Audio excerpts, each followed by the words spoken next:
We had this whole thing, this whole beautiful thing planned out. I'm talking here on the show, and I'm talking about ways you can get to AJ Styles versus John Cena. And then I'm walking, and I'm getting on the train, after the show yesterday, and I'm looking at the thing, at Twitter is what the thing was. And now, like things are heating up, and all of a sudden, boom, there's a graphic. I go, wait, what? The match was made on Twitter.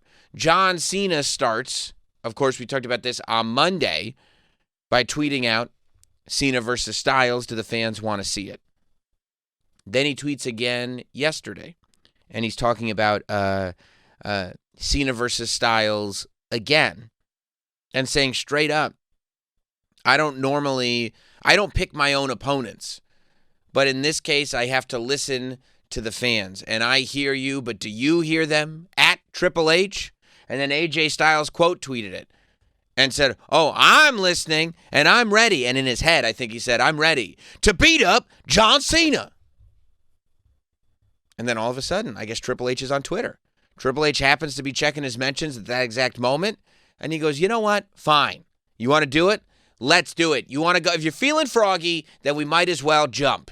And Triple H makes the announcement. The match graphic goes up. The poster is there, and from my perspective, once there's a match graphic, that's when the match is truly official. If there is a graphic, the match is happening. There is a graphic. The match is happening at Crown Jewel. Based on the fact that John Cena was listening to the fans. And mainly, by the way, I think one of the loudest voices behind it should be John Cena versus AJ Styles at Crown Jewel was Notsam Wrestling. We've been bringing this up a lot. So I'm imagining, in my head, John Cena was taking some time off after Brock Lesnar beat him down. He's reading some of maybe the negative response to Brock Lesnar beating him down. He was like, enough of this. And he started listening to Notsam Wrestling. He put on Notsam Wrestling. I think it's what a lot of people listen to when they're just like, I want to chill, I want to have a good time, I want to think about wrestling, but have fun with it. And then he's like, I guess Sam is right. I guess I should be wrestling AJ Styles at Crown Jewel. So then he tweeted out, and then it took on a life of its own. I think so. I think I can give myself some kind of credit for that. And just like that, between a few tweets, the match is made. We're actually going to see John Cena versus AJ Styles at Crown Jewel, Perth. I think it's going to be great. I'm excited about it. I'm excited that this match is officially happening on the tour. I think that this is one of those matches that everybody wanted, one of those matches that everybody's looking forward to. This is not an instance when John Cena tweets out, this is a match that fans want to see. It's not one of those, oh, you're trying to make us believe that fans want to see it. It's like this is literally the match that I believe most fans wanted to see on this John Cena retirement tour, just because of how special it was when these two met up, back in the day, and how much you wouldn't think it at the time because they wrestle in two completely different styles, and they're both the greatest for completely separate reasons. But something happened when they were wrestling each other that everything just clicked, and it brought out the best in both of them. AJ Styles, it brought out the best version of the WWE superstar in him. John Cena, it brought out the best version of the pro wrestler in him. And you're just left with this thing that we all remember, and we all talk about it when we talk about those great John Cena matches. I think, when you talk about best John Cena matches ever, the AJ Styles match is up there. It's in the conversation for best John Cena matches. I think you go AJ Styles, you might go Seth Rollins, you might even go to Cody Rhodes for different reasons, of course. You bring up Money in the Bank 2011, but in terms of just like in-ring match, it's hard to beat John Cena versus AJ Styles. So I love that we're seeing it at Crown Jewel. I think it's interesting that it's all happening while AJ Styles is in the middle of whatever this story is with Dragon Lee and the Grandes. And I kind of hope that gets settled, because I thought that we were going somewhere different with AJ Styles. When AJ Styles cut that promo a couple of weeks ago on Monday Night Raw that only aired for the international Netflix audience, and then WWE put it on their YouTube channel, where AJ Styles said, somebody doesn't want me here, I don't have any friends anymore, something's got to change. I was less concentrating on his statement that he doesn't have any friends here, and I was more concentrating on his statement that somebody doesn't want him here. I mean, I guess it could be John Cena, right? Maybe he turns on John Cena at Crown Jewel. I don't think so, but it's possible. I thought that, but it seems like that's just kind of moving forward with this AJ Dragon Lee Grande Americanos rivalry. But I kind of hope, man, that AJ and Dragon Lee beat the Grandes. And that's kind of it. Like, I'm ready for AJ to just, I want to hear AJ cut a promo the week before Crown Jewel, just explaining to us why this John Cena match is such a big deal. For me, it's one thing to put a match on a graphic, and there's nothing wrong with having like a great sort of match that you just want to see the match. There's nothing wrong with finding a great opponent for John Cena, and this is so cool. We get to see this match one more time before John Cena retires. But I think it's only better when you can attach some kind of story to it. And I don't mean it has to be one of them turns heel. It has to be this whole elaborate thing. But I would love for AJ Styles before Crown Jewel, because we're not going to see John Cena before Crown Jewel. I would love for AJ to grab a microphone live on Monday Night Raw and sell the audience on why this is such a significant match, on why this is so important. Because I don't think there's any reason why, win or lose, AJ can't come out of this match a much, much bigger deal. I think that this match is built to not only remind people and get people nostalgic for John Cena versus AJ Styles, but I think this match is built to remind people how good AJ Styles is and why AJ Styles, no matter what day of the week it is in the conversation for the WWE champion, always. And I think that that's, people talk about like, putting a young guy over or John Cena, using his tour to put this guy over or that guy over. I think when you go to people like AJ Styles, for example, who some may conventionally say, well, AJ doesn't need anybody to put him over. AJ's already AJ. AJ Styles is a made man, they would say. And I think that that's true to a degree. AJ Styles is a made man. AJ Styles' legacy speaks for itself. But I do fully believe that right now, AJ Styles is not in the conversation in that main event space. And I think that literally all it would take is reminding people how good he is by having a classic with John Cena, which is clearly possible, judging the rate of work that AJ Styles is at right now and the rate of work that John Cena has been at in the last 2 months. It's very possible for them to have another classic. If they can do that, then there's no reason to me why, coming off of Crown Jewel, we're not all talking about AJ Styles in this other light. We're not all looking at AJ Styles as potentially being an opponent for Seth Rollins. We're not there's no reason why AJ Styles isn't or can't be a top-tier babyface. And I think that this match is built for that. Now, I was also, I found it very, very interesting that AJ and John, that this match was made on Twitter. And it's led people to kind of building their own storyline. Like when we read in to John Cena's tweets, there are some people that say like, oh, this is in reaction to some of the fans and their negative reaction to the Brock Lesnar squash. They go, oh, this is because, people are critical on the internet of Triple H, and John Cena saying, I don't normally pick my opponents, but now we've got to listen to the fans. And that contradicts what's going on right now, that this is John Cena taking a stand for himself. And I love that, we can read into tweets like that. I love that we can build our own stories around this stuff that is just happening on social media. When you're using social media, that's the best way to use it. It says, Triple H wrote, John Cena versus AJ Styles is a match we all want to see, and at Crown Jewel, we will. So it's this acknowledgement, right, that we all want to see it, and that's why we're seeing it. I think there are, I hope that there is, look, I think the most likely scenario is we're simply seeing John Cena versus AJ Styles, two of the greatest of all time to wrestle. And I think that, as much as we were fantasy booking this world where the Brock Lesnar squash leads to this, and that leads to War Games, and that leads to that, there's a whole nother world where John Cena has 5 appearances left, and they just simply do matches like this. There is a world where they go, you know what? with 5 matches left, we're just going to give the fans 5 John Cena matches that they want to see. And nobody's going to complain about that. Nobody's going to be upset about that. It may be the safest route to go. And you can, 5 opponents I could think of right now. You could probably go AJ Styles. I think Dominic Mysterio's on that list. I think Drew McIntyre's on that list. You could put Braun Breaker on that list. Or, Roman Reigns would be huge. Seth Rollins would be huge. There are plenty of guys. You could do, you did Sami Zayn on SmackDown. Like, you can come up with a list of just 5, here are the opponents.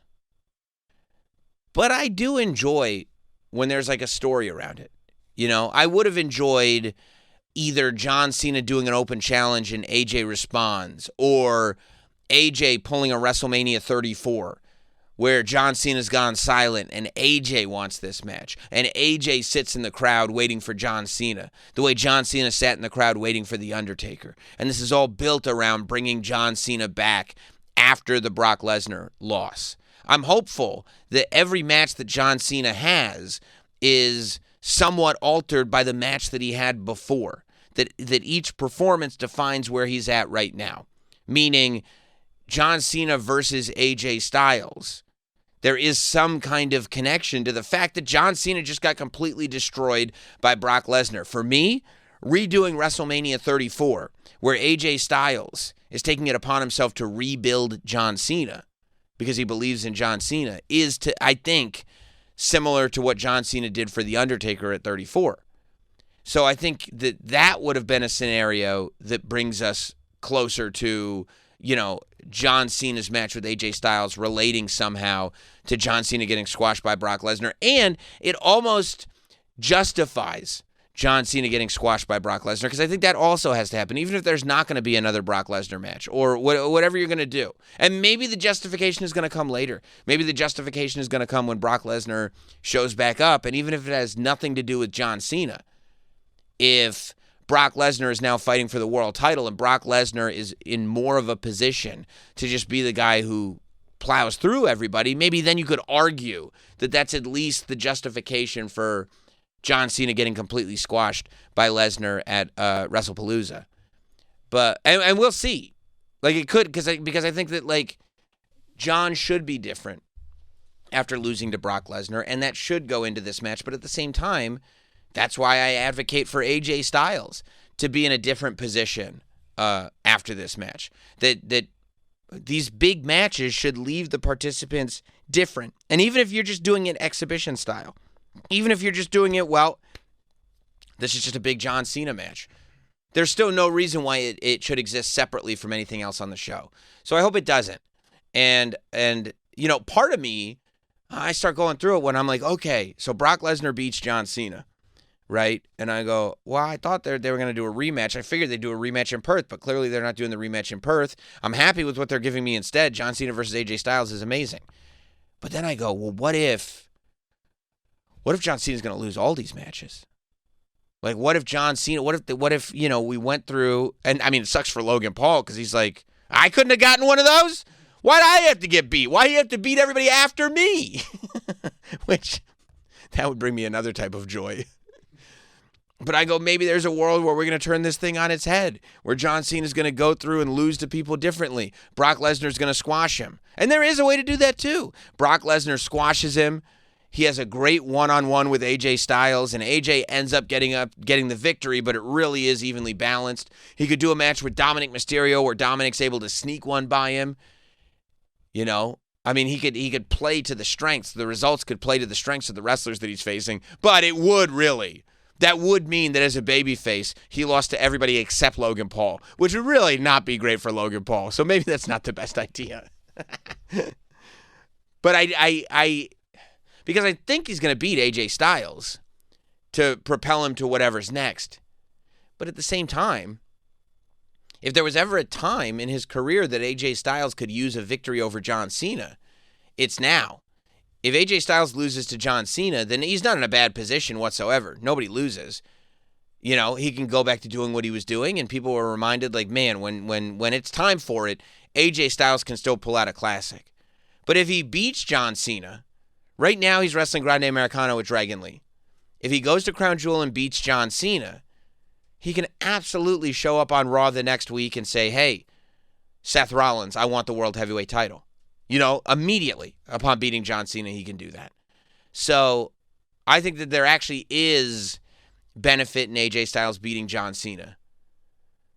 But I just hate to see John Cena lose. I didn't want to see him lose to Brock Lesnar, and he did. So maybe I think people would be happier with AJ winning than they were with Brock winning, that's for sure.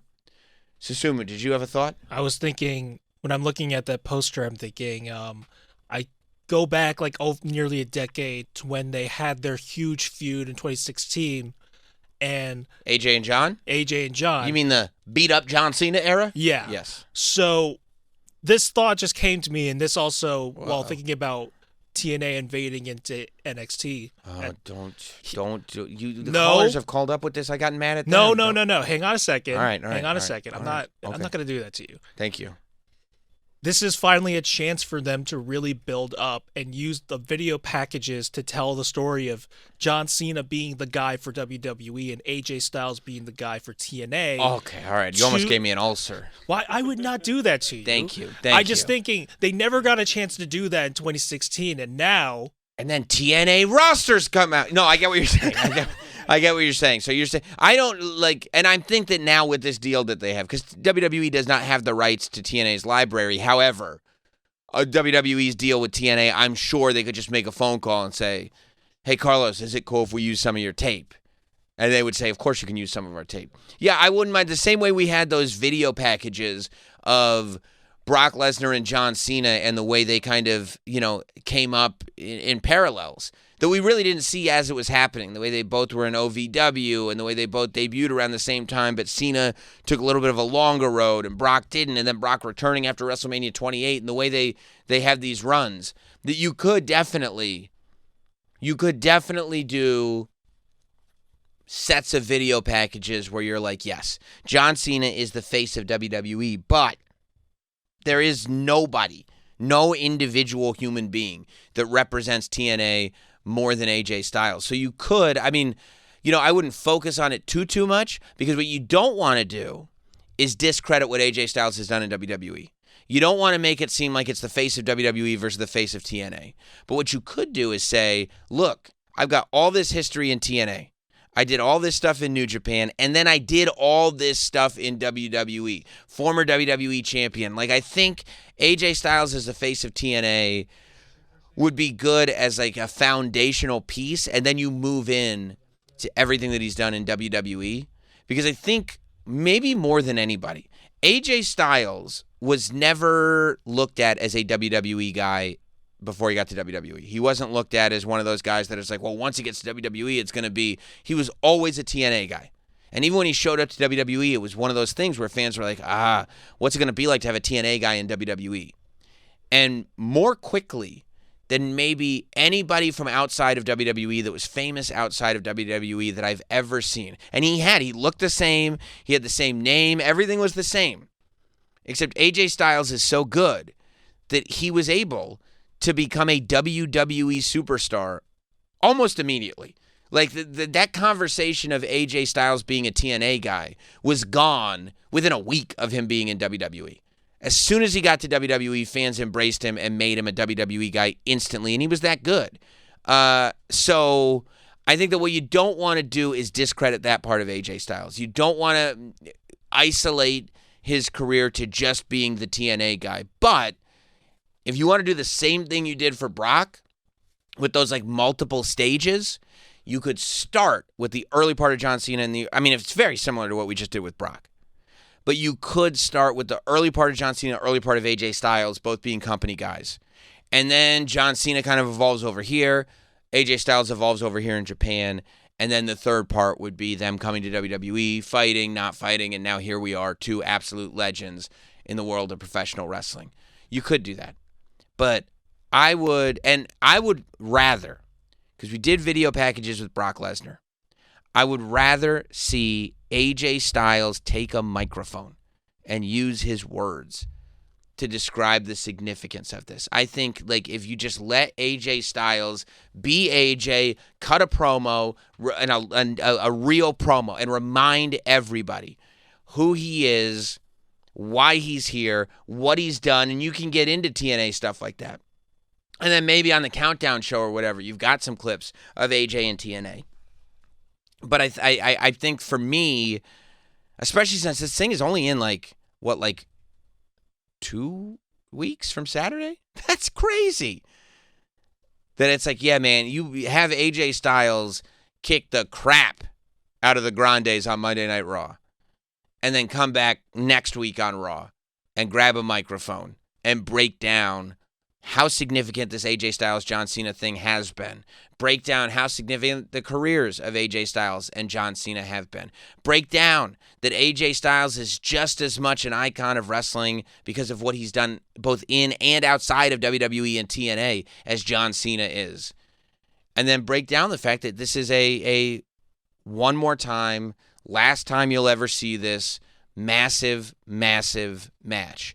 And I think if AJ's on the microphone and he delivers that message properly, I think that he can remind us that it's a big, big deal to see this match. And we see the graphic, and of course we know it's a big, big deal. But I think I think this is one of those stories that AJ Styles is going to be able to tell just talking into a microphone. And you go, oh my God, I've got this pay-per-view is going to be on at 8 o'clock in the morning. I got to set the alarm and wake up at 8 o'clock in the morning to make sure that I do not miss this once-in-a-lifetime thing. These two men, superstars, icons, at this stage in their career, still going the way they go. I mean, yeah, it's going to be can't miss. And there is a part of me that wants AJ Styles to win and just let this propel him to maybe him having another year run of top of the card stuff, because there has been a lot of discussion about what AJ Styles is going to do when his contract is up, when he's going to retire, like all of this stuff. And there are people that want AJ Styles to go to AEW to have a run over there with those guys, and I think the reason that conversation comes up is because we want AJ Styles to have one more iconic run. He had the iconic TNA run. He had the iconic New Japan run. He had his iconic run at the top of the card in WWE.